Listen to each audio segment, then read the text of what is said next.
నీ విశ్వాస జీవితానికి సవాలు వస్తే, వివాహ సందర్భం వస్తే, పిల్లలకి పెళ్లి చేయాల్సి వస్తే, గృహప్రవేశం చేయాల్సి వస్తే, కంపెనీ ఎవరైనా చచ్చిపోతే, అది నీ పరీక్ష సమయం. అక్కడ నిలబడాలి.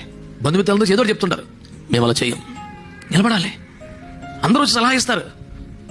అసలు మనం మా పై విచారణకర్తగా, ఆలోచనకర్తగా మనం పెట్టుకున్నట్టు చెప్తాడు వచ్చి, ఏంటో అలా కదా చెయ్యి. అసలు నువ్వు ఎవడవరా? ఏనాడు కంపుకొచ్చావా? ఇప్పుడు మాకు ఉపయోగపడ్డావా? మేము ఈ స్థితికి రావడానికి నువ్వేమన్నా పావలా ఉందా? నువ్వు ఎవడు సలహా ఇవ్వడానికి అసలు అని దమ్మిలకు లేక అంటే మరి అందరూ అండి ఎవడాడు? అందరూ నీ శ్రేయోభిలాషల, నీకోసం కష్టపడ్డ వల్ల, నీ దుఃఖంలో చూసిన వల్ల, నీ దేని దశలో నీకు తోడు ఉన్న వల్ల ఎవడాడు? నువ్వు ఎప్పుడు పిలిచినా వచ్చి తిని అది అరిగిపోయేదాకా నీ క్లాస్ మీకు వెళ్ళిపోయినాడు కదా. నా మీద ఆడటం కాదు, బంధుమిత్రులందరూ ఉపయోగపడిన మరి మీకు అంత రోషం ఉంటే దేవుని రాజ్యానికి, దేవుని సంఘానికి కాకపోతే మీ బిడ్డలకి, మీ బంధువులకి ఉపయోగపడకపోతే ఎందుకు మరి పెద్ద పెద్ద మాటలు మాట్లాడతావు నువ్వు?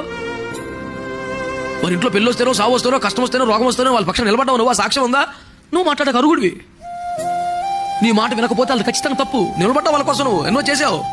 ఆ కృతజ్ఞత ఉండాలా, గౌరవం ఉండాలి, మాట వినాలి, అది పద్ధతి.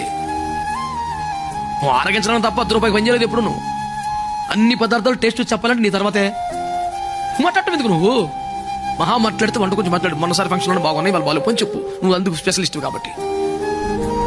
ఎవడన్నా వీలైతే వీళ్ళు నాకు ఇబ్బంది ఏం లేదు.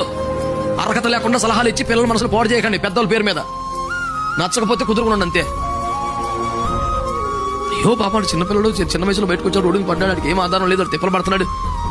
10 రూపాయలు సాయం చెప్పిన ఆదరించి మాట ఒక్క మాట మాట్లాడు బతుకులు ఎప్పుడైనా? పోనీ నాన్న నీకేం 10 రూపాయలు చేయలేకపోతున్నావు కానీ నీకోసం ప్రార్థన చేస్తున్నారా ఒక్క మాట అన్నావు నోటికి ఎప్పుడన్నా? 10 రూపాయలు పని చెప్పినా కష్టంలోకి నిలబడ్డ వీళ్ళు పక్కన నిలబడ్డావు కనీసం.